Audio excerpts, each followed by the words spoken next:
Hey guys, Mark Hopkins here, and I've had the Nikon D3 for about 2 or 3 weeks now, and just want to do a review on my thoughts on the Nikon D3 and a little background on myself. I've been shooting with the Nikon D7000 for the last 7 years.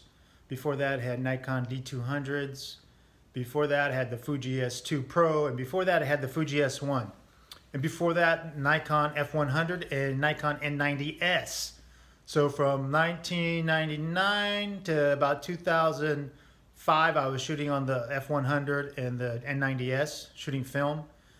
In 2001, I picked up a Fuji S1 Pro and used that for a couple years. Then went to the Fuji S2 Pro, shot mainly weddings and portraits, things like that.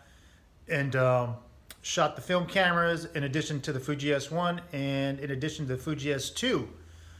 And the reason I did that was because I wasn't really happy with the skin tones from the digital cameras at that time. When the D200 came out, things changed, and I kind of switched all the way over to digital, and that was probably 2005, 2006, something like that. Anyway, and those were crop sensors, as you know, or as you probably know. I never wanted to invest in a full frame. I just thought at the time it was just way too much money for the Nikon full frame system, and I wasn't going to switch over to Canon just for that. So been on the crop sensor, and you know, D7000 is quite old now. In 2018, it's March of 2018, and I've been looking at some full frame cameras for the past few months. And it wasn't until I saw a review on the Nikon D3, I think it was the Angry Photographer and maybe a couple other people, that I considered the Nikon D3.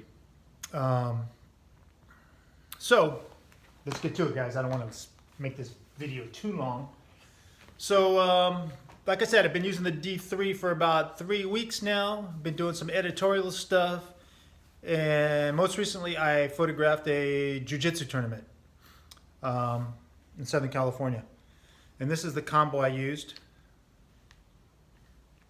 Okay, this is the Nikon 80-200 AFD. This is the predecessor to the 70-200. Okay, so it's a highly rated lens. I'm very happy with it and the way it performed at this tournament. Jiu-jitsu is pretty fast action, and the camera had no issues keeping focus, none at all. I was very pleased. Out of about, I don't know, I must have taken over 1,000 shots over the weekend. It was a Saturday and Sunday.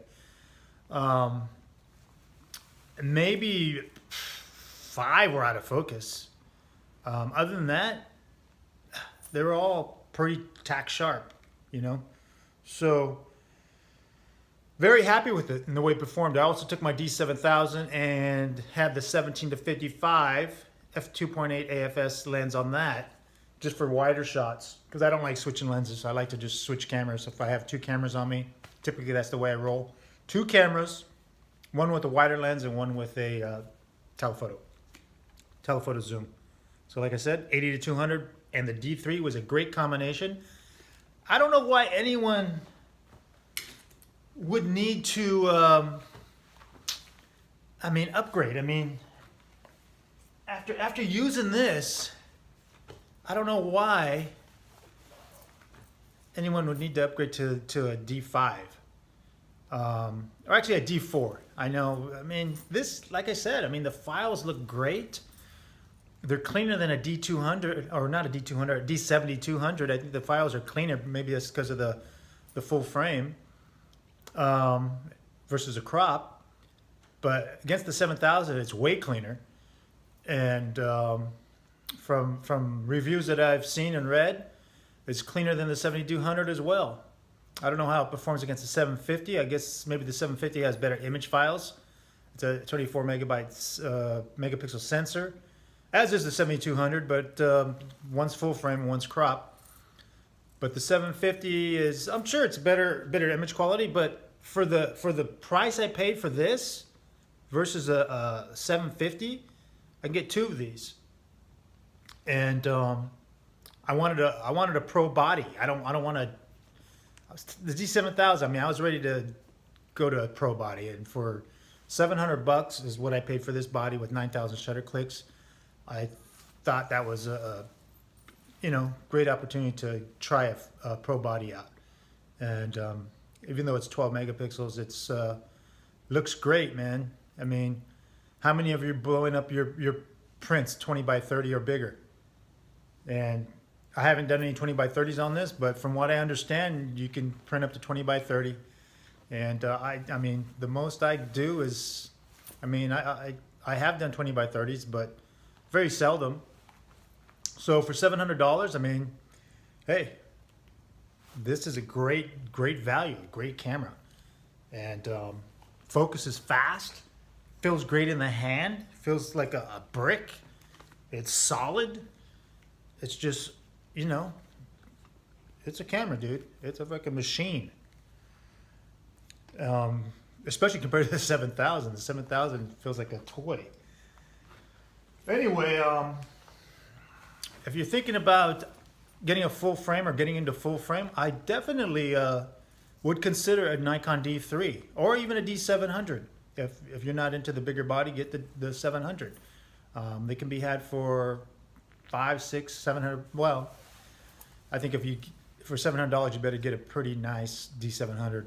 I don't know if I wouldn't pay $700 for one, but $500, $600 I'd probably consider. But for $100 more, $100, $200 more, get the D3. The D800s are going for about $1,000 or more. D810s maybe $1,200, $1,300. I'm talking pre-owned, used, and the 750s are around $1,200, $1,300, $1,400. So I would have paid double for a 750, and I really wanted to have a pro body. I can always get a 750 later, or whatever comes out, the 850.